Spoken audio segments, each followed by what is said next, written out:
अस्सलाम वालेकुम स्टूडेंट्स, आज हमारा नेक्स्ट लेक्चर स्टार्ट है और वो है लेक्चर नंबर 7। और जैसे कि हमारा चैप्टर नंबर 2 कंटिन्यू है जो कि जिसका नेम मेजरमेंट है, और उसमें हमने काफ़ी सारी चीज़ें कवर कर ली हैं मेजरमेंट में, और आज हम फर्दर कंटिन्यू करने जा रहे हैं अपने लेक्चर को।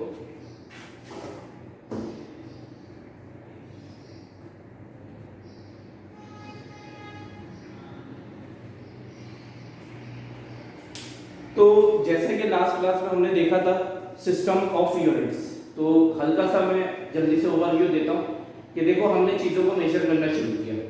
तो हमने मेजर करना शुरू किया क्योंकि हमारे पास सराउंडिंग में, नेचर में हमारे पास फिजिकल क्वांटिटीज़ हैं, मतलब वो कैरेक्टरिस्टिक्स हैं नेचर की, चीज़ों की, एट्रीब्यूट्स की, जिसको हमें मेजर करना है। अब जब हमने मेजर करना शुरू किया तो हमने तरीक़ेकार ढूंढना शुरू किया कि किस तरीके से हमें मेजर करना चाहिए चीज़ों को।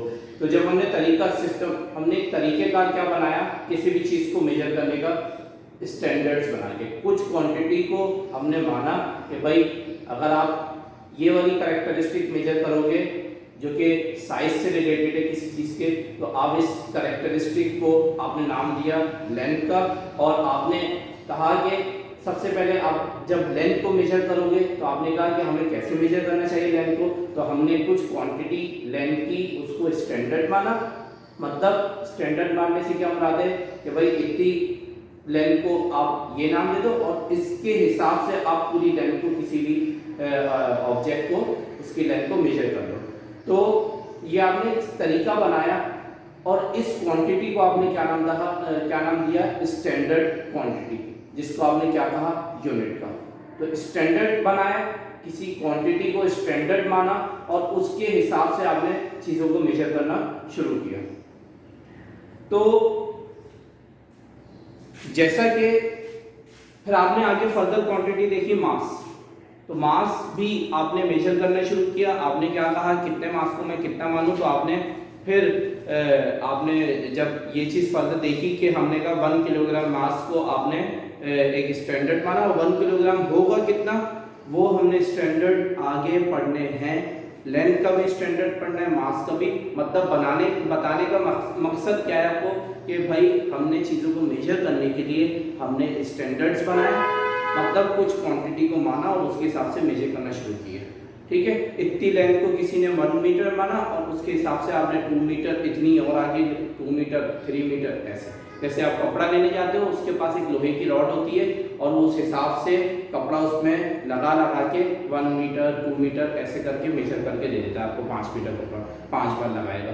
तो इसी तरह आप कोई सामान लेने जाते हो शॉप पे, जो क्वांटिटी, मतलब शुगर या कोई भी चीज़ लेने जाते हो, तो वो लोहे का बाट रखता है उस हिसाब से, और आपको शुगर मेजर करके कंपेयर करता है दोनों को। जब वो भी दोनों बराबर हो जाए तो वो उसको 1 किलो मान के आपको दे देता है। तो ये क्या तरीके का रहा मेजरमेंट करने का, स्टैंडर्ड बनाया, कुछ क्वांटिटी को स्टैंडर्ड माना, उस हिसाब से कंपेयर किया अननोन क्वांटिटी को, और वो चीज़ें मेजर करना शुरू कर दी।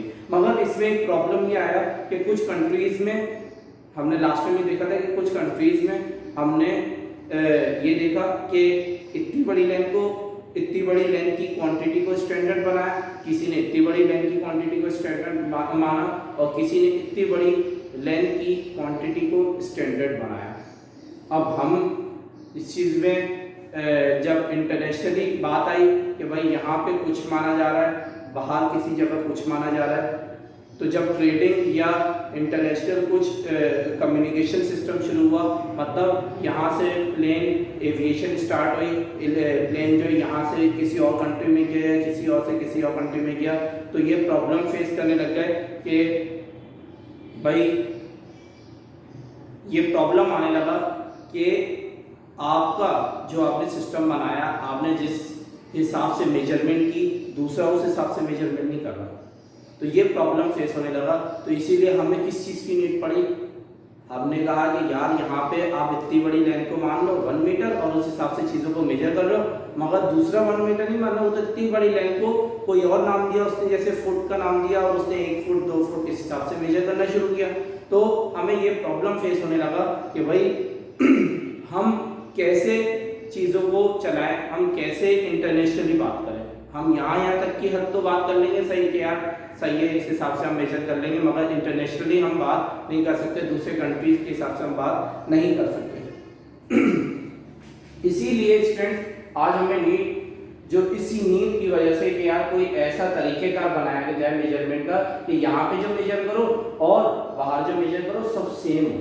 इसकी मिसाल बिल्कुल ऐसी, आपने घर में जो है आपने कहा कि ये 1 किलो है और इस हिसाब से इस 1 किलो के हिसाब से आपने जो भी क्वांटिटी मेजर की, आपने इसको एक जगह रखा, दूसरे फिजिकल बैलेंस में मतलब तराजू में आपने दूसरी जगह चीनी रखी, इस हिसाब से चीनी मेजर करके देगी, थोड़ी सी आई कंपेयर के, जब दोनों बराबर थोड़ी सी आएगी। मगर जब आप ये बाहर ले जाके किसी को दोगे दुकान पे, आप बोलोगे ये लो 1 किलो चीनी, तो वो इस चीज़ में बोलेगा यार ये 1 किलो थोड़ी है, वो अपने हिसाब से वो इतना बड़ा लोहे का बाट रखेगा, उस हिसाब से मेजर करेगा, बोलेगा यार ये है 1 किलो, वो इतनी ज़्यादा किलो के को कह रहा है और हम इतनी सी चीनी को, इतनी सी शुगर को 1 किलो कह रहे हैं। तो ये प्रॉब्लम आने लगा कि कौन सही है कौन गलत। तो उन्होंने कहा कि भाई तुम अपनी जगह सही हो, तुम अपने हिसाब से सिस्टम मान लो, हम अपने हिसाब से सिस्टम मान लें, मगर ये बात बड़ी मुश्किल में आ जाएगी कि कौन किसको सही बोले। तो आपने कहा कि तुम भी सही हो अपनी जगह, मैं भी सही हूँ, मगर ये तरीका बिल्कुल सही नहीं है कि हम दोनों की क्वांटिटी अलग अलग हो। कोई ऐसा तरीकेकार बनाया जाए जिसमें तुम्हारी जितनी क्वांटिटी हो उतनी मेरी क्वांटिटी हो उस शुगर की, दोनों, फिर हम बोलेंगे हाँ यार दोनों 1 किलो। तो बिल्कुल इसी तरह जब यहाँ इस कंट्री में या किसी और कंट्री में कोई और सिस्टम माना जाता था, मतलब किसी और से हिसाब से मेजरमेंट की जाती थी, किसी और जगह किसी और से हिसाब से मेजरमेंट की जाती थी। तो मगर जब अब इंटरनेशनली बात होती थी, एक जगह से प्लेन उड़ा दूसरी जगह दूसरे कंट्री जा रहा है, अब वो प्लेन बोल रहा है मैं 1 मीटर में 10,000 मीटर की हाइट पे हूँ, अब वो दूसरे कंट्री में मीटर को जानते ही नहीं है, मीटर क्या होता है, वो तो फुट के हिसाब से मेजर करते हैं, जबकि उसको पता है कि मीटर इतना बड़ा है जहाँ से प्लेन उड़ा था, और दूसरे वाले को मीटर के बारे में पता ही नहीं, उसने कहा इतना सा मीटर है। तो ये प्रॉब्लम फेस होने लगा कि एक जगह से दूसरी जगह। इसी तरह जब एक कंट्री से हम दूसरी ऑयल जो है वो खरीदते हैं, तो अब हम ये वो जिस कंट्री से ले रहे हैं वो ऑयल जो है लीटर के हिसाब से नहीं देते, उन्होंने मेजरमेंट का तरीकेकार अपना बनाया हुआ, वो बैरल के हिसाब से देते हैं, यार ये इतना बैरल इतने रुपए का होगा, इतने डॉलर का। तो आप बोलोगे ये बैरल क्या है, हम तो लीटर मानते हैं 60 रुपये, या जो हमारा जो इतना लीटर चला, तो अगर 75 जो भी लीटर के जो है, तो हम लीटर के हिसाब से जानते हैं, बाहर वाला जो है वो बैरल के हिसाब से आता है। तो हमें क्या चीज़ ज़रूरी है कि जो वो बात करे हम भी वो बात करें। बोलते हैं ना कम्युनिकेशन का वे जो है वो सेम होगा। अगर किसी की लैंग्वेज दूसरी, यहाँ की लैंग्वेज दूसरी, तो कोई एक ऐसी लैंग्वेज बनाई जाए जो कि वो भी समझे और मैं भी समझूँ, जिसको हम इंग्लिश बोलते हैं। तो बिल्कुल इसी तरह साइंस में भी जब आप मेजरमेंट करना शुरू करते हो, तो मेजरमेंट का जो तरीका यहाँ का बनाया जाए, वहाँ का जो तरीका बनाया जाए, कोई एक ऐसा तरीका बनाया जाए, बेशक उनके तरीके बहुत सारे, बेशक हमारे तरीके बहुत सारे, कोई एक ऐसा तरीका बनाया जाए जो कि इंटरनेशनली एक्सेप्टेबल हो, माना जाए हर जगह। तो यही आज हम देखने जा रहे हैं कि एक ऐसा सिस्टम बनाया गया यूनिट का जो कि इंटरनेशनली एक्सेप्टेड था, इंटरनेशनली मान ली गई ये बात कि भाई एक ऐसा सिस्टम, इसमें कॉन्फ्रेंस रखी, हर मुल्क से जो साइंटिस्ट थे वो आए, और हर मुल्क से साइंटिस्ट की जब मीटिंग हुई, कॉन्फ्रेंस हुई, उन्होंने ये चीज़ों को देखा कि भाई इस कंट्री में ये माना गया, इस कंट्री में, उन्होंने कहा ठीक है अपने अपने जो आपके माने गए, मगर अब एक ऐसा सिस्टम बना रहे हैं हम जो कि आप भी मानोगे हम भी मानेंगे, और उस हिसाब से इंटरनेशनली जो मेजरमेंट्स हैं हम वो कर देंगे। तो बिल्कुल इस सिस्टम को फ्रांस के अंदर मीटिंग, इंटरनेशनल कॉन्फ्रेंस हुई, और उस हिसाब से इस एक सिस्टम बनाया गया जिसको इंटरनेशनल सिस्टम कहते हैं। मतलब यूनिट्स का मतलब मेजरमेंट किस हिसाब से होती है, मेजरमेंट में यूनिट जरूरी होता है। यूनिट मतलब कुछ क्वांटिटी को स्टैंडर्ड मानना, कोई किसी को कुछ स्टैंडर्ड मानता था, कोई इतने को स्टैंडर्ड मानता था, कोई इतने ज़्यादा मास को स्टैंडर्ड मानता था, कोई इतने से मास को कुछ स्टैंडर्ड मानता था, ये इतना है, ये इतना है। तो उन्होंने कहा कि जो स्टैंडर्ड आप बना रहे हो, यूनिट्स जो बना रहे हो, किसी क्वांटिटी का जो यूनिट्स बना रहे हो, किसी क्वांटिटी का जो स्टैंडर्ड क्वांटिटी मान रहे हो, वो कैसी होनी चाहिए, इंटरनेशनली सेम होनी चाहिए। तो इसी वजह से फ्रांस के अंदर वो इंटरनेशनल कॉन्फ्रेंस रखी गई, और उसमें ये चीज़ डिसाइड की गई तमाम मुल्क के साइंटिस्ट लोगों ने कि एक ऐसा सिस्टम ऑफ यूनिट बनाया जाएगा जो कि इंटरनेशनली एक्सेप्टेबल होगा। तो इस सिस्टम को क्या बोलते हैं, इंटरनेशनल सिस्टम ऑफ यूनिट्स। मतलब इंटरनेशनली पूरी दुनिया में एक ऐसा सिस्टम जो कि फॉलो किया जाए, किस चीज़ का, यूनिट्स का। यूनिट्स मतलब मेजरमेंट के लिए जो स्टैंडर्ड क्वांटिटी मानी उसका, कि एक ऐसी स्टैंडर्ड क्वांटिटी जो कि हर जगह मानी जाए। इस सिस्टम ऑफ यूनिट को एसआई सिस्टम बोलते हैं, और ये फ्रेंच के अंदर इंटरनेशनल सिस्टम ऑफ यूनिट, जिसको एब्रिविएटेड एज एसआई सिस्टम कहा जाता है। आज से हम लोग SI सिस्टम कहेंगे, सिस्टम इंटरनेशनल कहेंगे, ठीक है ना। और इन दिस सिस्टम 7 इस सिस्टम के अंदर क्योंकि साइंस डेवलपमेंट हो ही जा रही थी, साइंस रुकती नहीं है, साइंस में ऑब्जर्वेशन सब कुछ चलता रहता है, तो हमने जैसे देखा था कि स्टार्ट के अंदर 3 क्वांटिटीज थी हमारे पास, फंडामेंटल, लेंथ, मास और टाइम। मगर मोर डेवलपमेंट हुई, साइंस में और चीजें पता चली, तो इस वक्त तक जब ये कॉन्फ्रेंस हुई, इस वक्त तक 3 क्वांटिटी को फंडामेंटल नहीं माना जाता था, बल्कि और भी डेवलपमेंट हुई और टोटल 7 क्वांटिटीज बन गई। टोटल 7 क्वांटिटीज को फंडामेंटल क्वांटिटीज माना जाता है। वो कौन कौन सी है वो हमने देखना है बारी बारी, मगर अभी तक के लिए क्या कि इन दिस सिस्टम, इस सिस्टम के अंदर 7 quantities have been accepted as fundamental quantities. वो फंडामेंटल क्वांटिटीज कितनी थी? 7। इस वक्त तक इस सिस्टम को फॉलो करने तक, बनाने तक, जो साइंस की डेवलपमेंट जितनी हो चुकी थी, उस वक्त तक 7 क्वांटिटीज को एज अ फंडामेंटल क्वांटिटी माना जाता था। अच्छा, इसका बेनिफिट क्या है इस सिस्टम ऑफ यूनिट का? सबसे पहला बेनिफिट वही कि internationally acceptable for measurement of physical quantity, a system which is needed adopted internationally, so ऐसा सिस्टम इज देयर।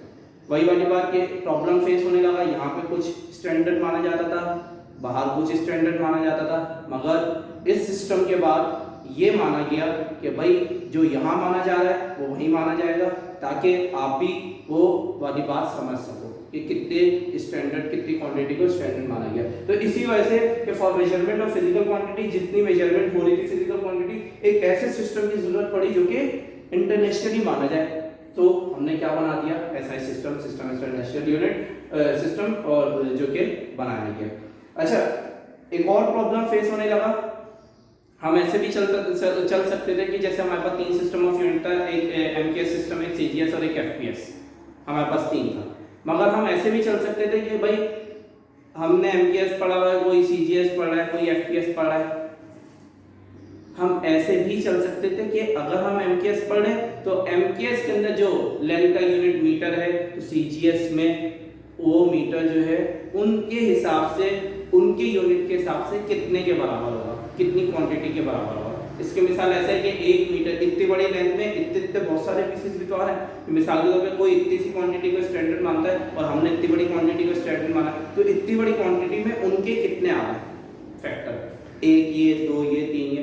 तो ये जो कन्वर्जन है, हम ऐसे भी चल सकते थे कि MKS से CGS में हमें कन्वर्ट करना आना चाहिए, MKS से FPS में आना चाहिए, या इनके आपस में ये कन्वर्जन हमें आनी चाहिए। मगर ये प्रॉब्लम फेस होने लग जाता था, क्या हमें याद करना बहुत सारी चीज़ों को पड़ जाता था कि 1 मीटर में इतने फुट होते हैं, 1 मीटर में इतने सेंटीमीटर होते हैं, 1 मीटर में इतने इंचेस होते हैं। ये सारी चीज़ें, यूनिट्स को हमें याद रखने के फैक्टर बहुत ज़्यादा होते थे, जिसको मेमोराइज करना पड़ रहा था, और ये बहुत मुश्किल काम है।